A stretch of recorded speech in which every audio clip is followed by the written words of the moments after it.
পরিবেশ পরিস্থিতি চলছে গোটা রাজ্যে গোটা দেশে, ধর্মের ভিত্তিতে রাজনীতি চলছে, সেই জায়গায় দাঁড়িয়ে আমরা বামপন্থী যুবরা প্রতিদিন সাধারণ মানুষের দাবি নিয়ে লড়াই সংগ্রাম করছি। তার সঙ্গে সঙ্গে আমরা বেকার যুবকের কাজের দাবি নিয়ে লড়াই সংগ্রামে প্রতিদিন রাস্তার মধ্যে আছি।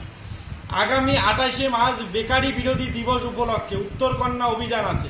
সেই উত্তরকন্যা অভিযানকে সফল করার জন্য আজকে এই জোড়াই পার্টি অফিসে আমাদের এই রক্তদান শিবির অনুষ্ঠিত হচ্ছে। তার সঙ্গে সঙ্গে আপনারা সকলেই জানেন আমাদের নবান্ন অভিযান করতে গিয়ে, সকলের জন্য কাজ চাইতে গিয়ে যে নবান্ন অভিযান আমরা যখন করেছিলাম, তখন আমাদের রাজ্যের পুলিশ আমাদের সাথী, আমাদের কমরেড মইদুল ইসলাম মিদ্দাকে পিটিয়ে খুন করেছিল। সেই মইদুল ইসলাম মিদ্দার স্মরণে আমরা আজকে রক্তদান শিবির অনুষ্ঠিত করছি এবং আমরা এখান থেকে শপথ নিচ্ছি যে আগামী দিনে আমাদের যে লড়াই 28শে মার্চ বেকারি